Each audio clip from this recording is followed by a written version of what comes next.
बिस्मिल्लाहिर्रहमानिर्रहीम। अस्सलाम वालेकुम नाज़रीन, आप यूट्यूब चैनल देख रहे हैं। मैं इमरान खान हूँ। अगर अपने पेपर भी मैं पकड़ लूँ और आपको तफसीलात बता दूँ कि इस वक्त पाकिस्तान के साथ क्या गेम हो रहा है। जो बाइडन के स्टेटमेंट ने पाकिस्तान को बहुत कुछ सोचने पर मजबूर कर दिया। एक आम पाकिस्तानी के लिए बहुत सारी कन्फ्यूजन्स जहाँ पे दूर हो गई हैं, वहाँ पे नई कन्फ्यूजन्स ने जन्म ले लिया है। बहुत सारी ऐसी चीज़ें लोगों के दिमाग में घूम रही हैं जिन खदशात से वो अपने आप को दूर रखना चाहते थे। पाकिस्तानियों को पिछली कई दहाइयों से इस खदशे के अंदर रखा गया है, बल्कि 2 दहाइयों से, कि पाकिस्तान के एटमी असासों के ख़िलाफ़ दुनिया की तवज्जो है और दुनिया जो है वो पाकिस्तान के एटमी असासों को बर्दाश्त नहीं कर सकती।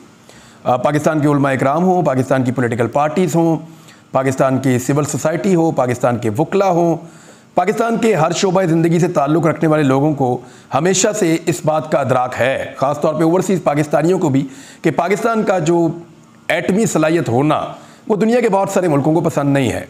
अब ये मामला दोबारा आकर फिर से मैदान में खड़ा हो गया। जो बाइडन ने कहा क्या? देखिए, जो बाइडन का जो स्टेटमेंट आया वो बड़े अजीब तरीके से आया और पाकिस्तान के बारे में बात करने की कोई वजह नहीं है। इस वक्त अमेरिका का अफ़गानिस्तान से इनखला हो चुका है, पाकिस्तान के अंदर रजीम चेंज हो चुका है, पाकिस्तान में जो मौजूदा वज़ीर आज़म है उसको मिलने में अमरीकी सदर को किसी किस्म का कोई एतराज़ नहीं है। पाकिस्तान के आर्मी चीफ हाल ही में अमेरिका से होकर आए हैं। पाकिस्तान के वज़ीर ख़ारजा बार बार अमेरिका जाते हैं, अमेरिका को मिलते भी हैं। पाकिस्तान में अमेरिका के ख़िलाफ़ मौजूदा हुकूमत में किसी किस्म के जज्बात मौजूद नहीं हैं। लिहाजा पाकिस्तान को इस वक्त अमेरिका इस तरह से डिस्कस करे, ये बात समझ आने वाली नहीं है।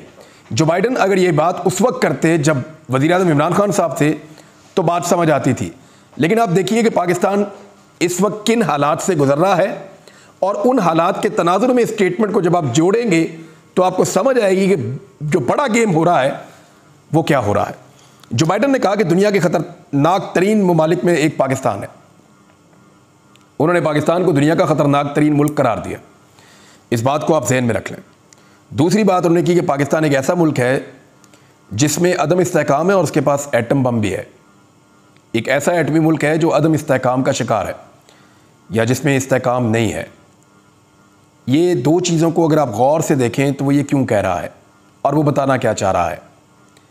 वो जो बताना चाह रहा है उसके साथ सिर्फ 2-3 चीज़ों को जोड़ लें आप। 3 चीज़ें मैं आपको बताऊंगा, फिर आपको बाइडन के स्टेटमेंट पे वापस लाऊंगा, आपको सारी गेम समझ आ जाएगी। पहली चीज़, IMF ने इसहाक डार को ठेंगा दिखा दिया। इसहाक डार ने अपना स्टेटमेंट भी जारी कर दिया और उन्होंने कहा कि जो मुल्कों के साथ उनके कर्ज़ों के मामला चल रहे हैं उनको रीशेड्यूल करने की कोशिश करेंगे और यही अब पाकिस्तान की एक लाइफलाइन हो सकती है। सऊदी अरब की मिन्नतें, UAE की मिन्नतें, चाइना की मिन्नतें, बाकी मुल्कों की, जो भी पाकिस्तान को कुछ दे पाए, उन तमाम मुल्कों का दरवाज़ा पाकिस्तान दोबारा से खटखटाएगा। मुल्कों की तरफ जाना पड़ेगा। IMF ने ठेंगा दिखाया, मना कर दिया। और IMF ने मना किस आदमी को किया? उस आदमी को किया जो जाते वक्त ये दावा करके गया था, ये क्लेम करके गया था कि उससे बेहतर IMF को कोई डील नहीं कर सकता, क्योंकि वो 26 साल से IMF को डील कर रहा है। IMF के साथ जो मुआहदा किया उसको तोड़ कर गया था। IMF ने घास नहीं डाली, पाकिस्तान के पैसे भी ज़ाया कर दिए। वहाँ बरतानिया चले गए पहले, फिर अमेरिका चले गए। वहाँ पे पाकिस्तानियों से जो है वो गालियाँ भी खा ली और उल्टा पाकिस्तानियों को गालियाँ खुद भी देना शुरू कर दी। और वहाँ से अब वापस अमेरिका से पलट कर पाकिस्तान आने का जो सफ़र है वो नाकामी और नामुरादी के साथ है। तो पहली खबर तो ये हुई कि IMF ने पाकिस्तान को या पाकिस्तान के वज़ीर ख़जाना को नाकाम लौटा दिया है, नंबर 1। नंबर 2 चीज़ इसके साथ एक और जोड़ दें आप, पाकिस्तान के जो डिफ़ॉल्ट होने के ख़तरात हैं वो बढ़ते चले जा रहे हैं। ये इमरान खान साहब के दौरे हुकूमत में कोई 10% होते थे, बाद वक़्त नहीं भी होते थे और बिल्कुल निचली सतह पे रहते थे। अभी ये 81% पाकिस्तान के डिफ़ॉल्ट होने के खदशात मौजूद हैं। श्रीलंका को 61% का खतरा था डिफ़ॉल्ट होने का और वो डिफ़ॉल्ट कर गया था। पाकिस्तान को 81% तक, 81% तक खतरा है डिफ़ॉल्ट होने का।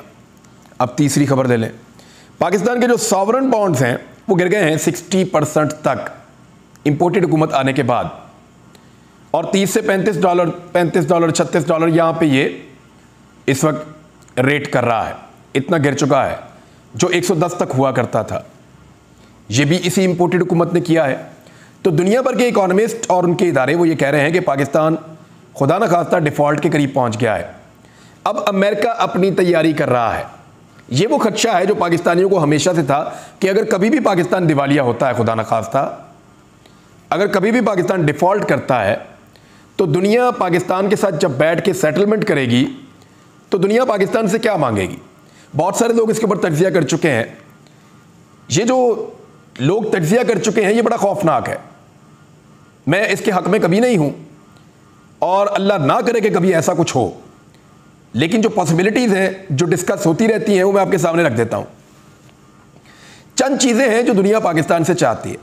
नंबर एक, दुनिया चाहती है कि पाकिस्तान इंडिया के साथ जो कश्मीर के मामलात हैं उनको फिक्स कर ले और कश्मीर के ऊपर या कश्मीरियों के राइट्स के लिए पाकिस्तान जो आवाज़ उठाता है उसको हमेशा के लिए खामोश करके इस मामले को फिक्स कर ले। फिर कुछ दीगर मामलात हैं, सरहदी तनाज़ात हैं भारत के साथ, उन सबको पाकिस्तान भारत की मंशा के मुताबिक फिक्स कर ले, क्योंकि अमेरिका का जो स्ट्रेटेजिक पार्टनर है इस रीजन के अंदर वो इंडिया है। तो एक तो इस चीज़ को आप क्लियर कर लें। दूसरी चीज़ जो दुनिया पाकिस्तान से चाहती है वो ये है कि पाकिस्तान इसराइल को तस्लीम कर ले। इसमें पाकिस्तान को जो है वो, अगर पाकिस्तान खुदा न खास्ता डिफ़ॉल्ट करता है तो निकालने के लिए जो मदद दी जाती है उसके बदले में एक चीज़ ये भी मांगी जा सकती है। दुनिया के बहुत सारे मुल्कों को जब जब उन्होंने इसराइल को तस्लीम किया तो उनको माली फ़ायदे हुए हैं, और वो जो माली फ़ायदे हैं उनके लिए मुल्कों ने ऐसा किया भी है और ताल्लुकात को नॉर्मलाइज़ किया है। तो पाकिस्तान के ऊपर दूसरा दबाव ये आ सकता है। तीसरा और सबसे जो शिद्दत वाली चीज़ है वो ये है कि पाकिस्तान अपने एटॉमिक एसेट्स जो हैं उनको सरेंडर करे, खुदा न खास्ता। यानी पाकिस्तान के जो एटमी असासे हैं वो नहीं होने चाहिए पाकिस्तान के पास। जब पाकिस्तान ने एटम बम बनाया तब भी कहा गया था कि ये पाकिस्तान एक ऐसा मुल्क है जिसके पास इस्लामी बम है, बदनाम करने के लिए ना। इंडिया का बम तो कभी भी हिंदू बम नहीं हुआ और बाकी मुल्कों का बम भी उनके मज़हब के साथ कभी नहीं जोड़ा गया। तो ये इस्लामिक बम का इसको नाम दिया गया और ये एक ऐसी चीज़ थी जिसकी वजह से इस एटम बम को दुनिया में शक की नज़र से दिखाने की एक कोशिश की गई। बहरहाल ये स्टेटमेंट्स आते रहे हैं, लेकिन अभी का स्टेटमेंट बहुत इंपॉर्टेंट है क्योंकि रजीम चेंज ऑपरेशन के बाद पाकिस्तान बहुत तेज़ी से डिफ़ॉल्ट की तरफ बढ़ा है। अल्लाह करे पाकिस्तान डिफ़ॉल्ट ना करे, लेकिन अदाद-ओ-शुमार ये बताते हैं कि हम वहाँ बहुत करीब पहुँच चुके हैं। ऐसे में अमेरिकन ने अपनी तैयारी क्या शुरू कर दी है? क्या उन्होंने जो आपसे मुतालबात करने हैं उसकी फहरिस्त बनाना शुरू कर दी है? क्या जो बाइडन का ये स्टेटमेंट पाकिस्तान पे दबाव डालने की पॉलिसी का हिस्सा है? क्या इसहाक डार का दौरा नाकाम हो जाना इसी पॉलिसी का हिस्सा है? ये वो बड़े सवालात हैं जो हमारे सामने आकर खड़े होते चले जा रहे हैं। तो अब आ जाओ उस बात पे जो इमरान खान साहब कह रहे थे। जब इमरान खान साहब की हुकूमत गिराई गई, रजीम चेंज ऑपरेशन मुकम्मल हुआ, तो उस वक्त और उससे पहले और उसके बाद इमरान खान साहब ये कह रहे थे कि ये एक बड़ी गेम का हिस्सा है, और वो ये कह रहे थे कि बैरूनी साजिश के तहत मेरी हुकूमत को गिराया गया है। बैरूनी साजिश पाकिस्तान के खिलाफ करने की ज़रूरत क्या है? दुनिया में बेशुमार मुल्क हैं, उनके खिलाफ क्यों नहीं होती? क्योंकि पाकिस्तान दुनिया की 7वीं एटमी कुव्वत है। पाकिस्तान के पास जब तक एटमी सलाहियत मौजूद है तब तक पाकिस्तान दुनिया के बहुत सारे मुल्कों की आंखों में खुटकता रहेगा, जैसा कि भारत है, जैसा कि इसराइल है, जैसा कि अमेरिका है, जैसे और बहुत सारे मुल्क हैं। उनको कभी अच्छा नहीं लगेगा कि यहाँ पे एक ऐसा मुल्क मौजूद है जिसके पास एटॉमिक पावर है, और वो नहीं चाहेंगे कि एटॉमिक पावर के साथ पाकिस्तान सस्टेन करे इस दुनिया में। पाकिस्तान की इकॉनमी भी ठीक चल रही थी, चीज़ें ठीक जा रही थी, और अमेरिकन बारहा ये कह चुके हैं कि उन्होंने पाकिस्तान का जो निज़ाम स्टडी किया है एटमी असासों के हवाले से, वो दुनिया का महफूज तरीन निज़ाम है, और पाकिस्तान ने बेहतरीन अंदाज में इन चीज़ों को टैकल किया है और हैंडल किया है। लेकिन पाकिस्तान को डिफ़ॉल्ट के करीब क्या बाई डिज़ाइन पहुंचाया गया है? बड़ा सवाल यह है, क्योंकि इतनी तेज़ी से मुल्क नहीं गिरते कि 6 महीने के अंदर बेड़े ही गर्क हो जाए। जितनी मर्जी गंदी हुकूमत हो, आप शहबाज शरीफ को छोड़ के मौलाना फजलुर रहमान को भी वज़ीर आज़म बना दें, फिर भी पाकिस्तान इतनी बुरी तरह तबाह नहीं हो सकता इतनी जल्दी। ये ऐसा लगता है कि पाकिस्तान को जानबूझकर तबाह किया जा रहा है।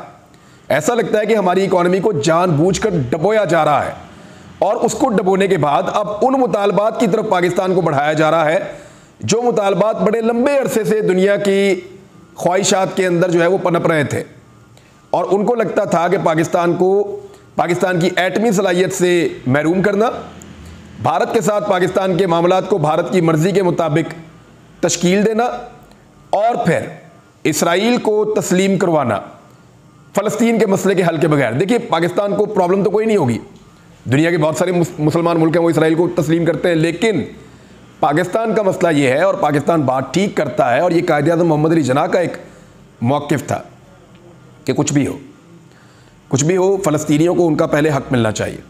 जब फ़लस्तीनियों को उनका हक़ मिल जाएगा इंसाफ के मुताबिक, तो फिर पाकिस्तान को कोई प्रॉब्लम नहीं होगी। और यही असल वो लड़ाई या इख्तलाफ है जो इसराइल के साथ पाकिस्तान का है। अदरवाइज़ बाकी तो कोई और चीज़ बचती नहीं है।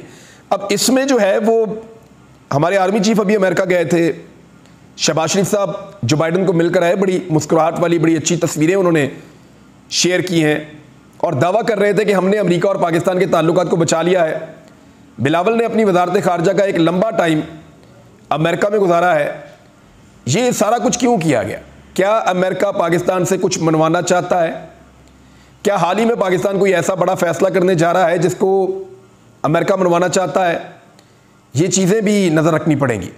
और दूसरी बात यह है कि इमरान खान साहब के अलावा किसी ने भी ओपनली और क्लियरली इस मामले की मजम्मत नहीं की है।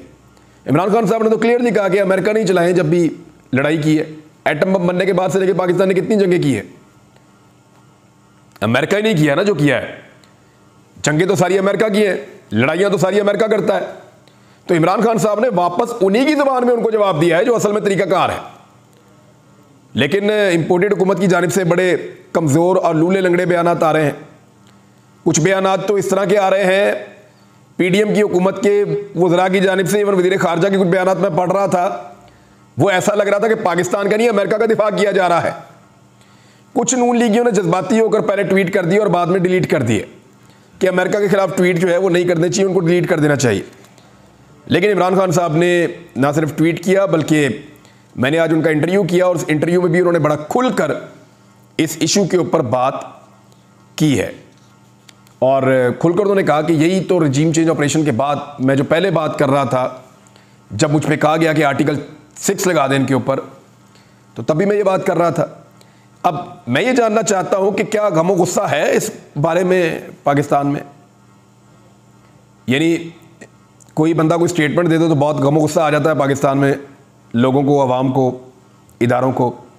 क्या इस बारे में भी कहीं पे कोई गमो गुस्सा पाया जाता है जो बाइडन ने जो कहा है? और इसका जवाब कौन देगा जो बाइडन ने कहा है? या इसका गमो गुस्सा सिर्फ इमरान खान ने करना है और जवाब उसने देना है जो साबिक वज़ीर आज़म है? पीडीएम क्या मुंह तोड़ जवाब देगी? क्या बाकी पाकिस्तान के जो इदारे और ताकतवर हल्के हैं वो मुंह तोड़ जवाब देंगे या नहीं देंगे? यानी हमारा गमो गुस्सा इसी बात पे है कि लोगों को उठाएं और उनके कपड़े उतार दें और उनको नंगा करके उनको मारें और उनको बेइज्जत करें। ये बहुत शर्मिंदगी वाली बात है। अब जो बाइडन के ऊपर गमो गुस्सा कौन करेगा? और जो बाइडन के तो कपड़े भी नहीं उतार सकते। यहाँ पाकिस्तान में ऐसा चल रहा है, ऐसी जमहूरियत की हवा चली है कि जो परवेज़ मुशर्रफ के दौर में भी नहीं थी। यानी इतनी शिद्दत के साथ तो गुस्सा परवेज़ मुशर्रफ को भी नहीं आता था। बहरहाल अब तक के लिए इतने, अपना ख्याल रखिएगा। सिचुएशन जो है वो मैंने आपके सामने रख दी है, इसका बेहतर एनालिसिस आप खुद भी कर सकते हैं। अब तक के लिए इतने, अपना ख्याल रखिएगा। अपने इस चैनल का भी अल्लाह हाफ़िज़।